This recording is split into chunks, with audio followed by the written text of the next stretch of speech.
live out of Birmingham, Alabama. They're check bags. Yeah, I don't have to touch them. Oh, well then.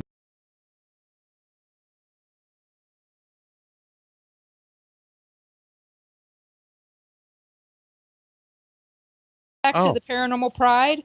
We're back with Daniel Klaes. I hope everybody's having a great time. I hope everybody has had a chance to ask their questions. If you haven't, this is it. You've got 15 minutes or less to ask those questions that are burning in your mind that you need to have Daniel Klaes answer for you. Because I know I still have some, and I want you guys to ask your questions because yours are much more important. So, for me, so what are you, so you have events this week. What events do you have going on this week? This week we have an event on Friday night at Wildwood Sanitarium, which is a public tour. Saturday we're doing a public overnight investigation at the Hinsdale House with Para Expeditions. We actually come in and we kind of go over all different types of experiments with the folks to spend the night there. And get to actually dig in a lot more and with the investigation. We keep it a really small group when we do these, and it's like becoming your own ghost hunting team for the night for people that don't have a team. And then we do that once a month at the Hinsdale House. And then on Sunday we have another tour at the Hinsdale House. It's a public tour that's 2.5 hours. And we dig into the land, the property, all the stories that go along with it, and bring a bunch of different equipment out for them to use and try and see, and just make it fun for everybody. A lot of the times the people come on these tours, they just watch the shows, and being able to see some of the equipment that they see on the shows in action and for use is pretty fun for them. So, yep, been there, done that. We used to do this thing called the Haunted Hop. We would take them to 2 paranormal locations and dinner, and we would show them all the equipment and let them go and investigate some on their own and put them back in the bus and take them back. It was short, it's over a 3-hour period, but it was fun. Right. And that was the whole thing, was to get their feet wet, not to immerse them or drown them in it like an overnight. But it was this, hey, we're going to get your feet wet, and if you want to do an overnight, then here's the information for that. And so I like that that's what you guys are doing. You're teaching them how to use the equipment, and you're probably teaching them the right way to use the equipment. Right. And which is important, because that's just really important, because they need to know, hey, your cell phone's going to make that millimeter go off. Do you mind if I ask you a question? Sure. What's your thoughts on kids in the paranormal, like teenagers, things like that? If they're well-grounded, I think that it's okay. But if they're not, if they have if they're not mentally, thank you, Ron, so much. If they're not mentally stable, I don't think they should be involved, honestly. But I had my children, 3 of my 4 children are involved. Mm-hmm. But my oldest is 31 now, and my youngest is 19. My 19-year-old was involved when she was 12 at Sally House. Once it got too scary, we took her out, and that was it. We let her make her decision based on the fact of what we knew. Once I knew more, I didn't let her go. So I also did it based on maturity at the time. Right. She was more mature at 12 than she was at 16. Now my 25-year-old, she wants to go on every paranormal investigation that she can, and she has been that way since she was 16. Right. Then my daughter in Vegas, she's interested in UFOs. She just thinks that's neat. She'll sit outside and look up at the sky. Of course, you can't see nothing. Kind of a different aspect of it, though. Yeah, but you can't see anything. Well, I guess at Mountain's Edge you can. Where she's at, you can. She lives about 10 miles from Bonnie Springs Ranch, where it's not as bright. She's on the dark side of Vegas. And so she's interested in that. She's been wanting us to go down to Roswell and things like that. So, but she got into that as an adult. But we lived in a haunted house, so we have a different perspective. The house the house that they were born into was haunted from day one. Right. So, and then they have a mother who tends to spirits tend to contact me. My long story short, my father was murdered when I was a kid, so I've always had spirits around me because of him. So I always have something. And so 2 of my daughters are empaths and they see spirits anyway. So I'm not a good one to ask. No, you're a good one to ask because that's kind of my same belief system with it. I've taken some, not that I've taken any that even bothers me, but I like to ask people's opinions on it because I support, especially if they're mature enough and if they have a parental okay to do it, or they have parental support. If a child's really that into it, I think that they can even come up with better ideas than some of us sometimes because they're out thinking outside the box. And there's this group of kids. There's a charter school in Buffalo that actually has a paranormal club, which I think is amazing.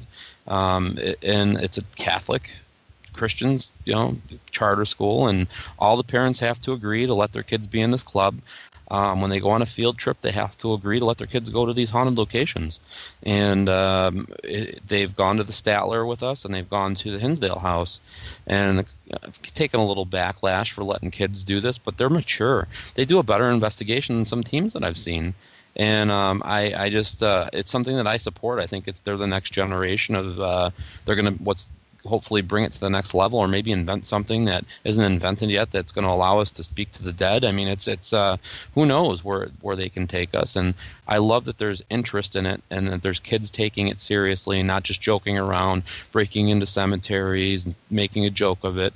And they're actually taking it seriously and doing it the right way. And I think it's amazing that the school in Buffalo has this club, and I applaud them. So that's why I get involved with it and go when I can to help, Another question that's along those lines, do you see paranormal kind of waning now? No. I mean, do you? I don't. Well, it seems like it's ramping up to me. Well, because it's October, but outside of October. So take out October and in the end of September. Mm-hmm. Because I was looking at the Villisca Axe murder calendar, okay? Mm-hmm. And for years, that thing was booked solid except for the 6 days that they don't book. Right. And suddenly, you could book it in October. Suddenly, it was open in November and things like that. It's like, wow, we could actually get into the Villisca Axe murder house. And we've, so far we haven't needed to get in there because it's just as active during the day as it is in the night. Sure. So why spend $470 to go spend the night there when I can go in for $10 during the day and get the same amount of activity? Sure. And if I go during the week, there's nobody there and I'm all by myself. See? Save a lot of money. I think that there's a lot that has to do with pricing with these locations. I think that it needs to get to a level where it's fair for, I think there's a lot of advantage being taken of people that are interested in the paranormal. And I think that it needs to be leveled out because anybody can go buy an old decrepit building and say it's haunted and charge $1,000 and not do anything to fix it. But I think there needs to be an even playing field. And some are going to get it, some aren't, and also the owners of the building, how much are they promoting it? Are they getting out there? Are they going to events and promoting the location anymore? Yeah. You can't just wait for a TV show to come along and put it on TV. I mean, I'm going to events every 3 times a month talking about it and promoting it. And my calendar's full. I don't have a weekend, like I was booked through October, November, 8 months ago. Every weekend, it's hard to get a weekend date at the Hinsdale House, and it's getting there for Wildwood, and it's you have to put into it what you want to get out of it. The question remains, though, since you're booked that far out for you personally, does that make it hard for you and your family to have no, because time? I have you also have to trust people. You have to find a team of people to work with that you can trust. I have a house manager. I have a groundskeeper. I have 3 teams of paranormal folks that help me out. I have a psychic medium that has keys. I have groups of people that have keys to the location, and we all work together to take care of the people that come in there. We're all on the same page as far as the history goes. We're all on the same page as far as the story that I want out about the house. I don't want any crap, fictitious stories out there. I only want the truth, what we know, and what's the truth and what are fables. We don't want to blow smoke up people's ass, I mean, it's and everybody that opens the door for that place or lets people in knows the truth behind the matter, and will give the people the same information that I would give as if somebody else was opening the house. So you have to be able to work with people. And I think employing people to be part of it, you're going to get more of a reaction from it too. If somebody feels part of that location, they're going to be more prone to promote it, And I have great teams of people that are out there saying, "Oh, you should go to the Hinsdale House because we're part of this place." And so many people say they're part of it, and I don't care if people don't know who I am. I just want people to come there and experience the place, So. Well, you know what? You get props from me for the truth. Because there are so many places out there that they latch onto an urban legend and they never find the facts that go with it. Yeah.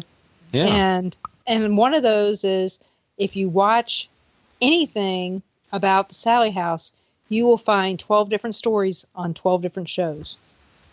And I can't stand that. And if you ever honestly want the truth about that location, please ask. I will tell you. I will tell you the God's honest truth from the time that the house was built to the day I walked out of there on September 30th. And it's an amazing history if they would use it. But I found that people are more prone to respect the location when they don't have that smoke blowing up their butt. Mm-hmm. I don't know what I can or can't say on the air, but if you tell them, hey, this is a story, it's probably been told from generation to generation. I don't have any solid proof of any of this happening. It's a story. It's a great story. It's part of the fable that comes with the Hinsdale House, but there's no proof of this ever happening. Right. But here's a news article of somebody that died on the property, or here's this. Here's some truths of what actually happened here. Here's a book that was written about a failed exorcism that happened in this house.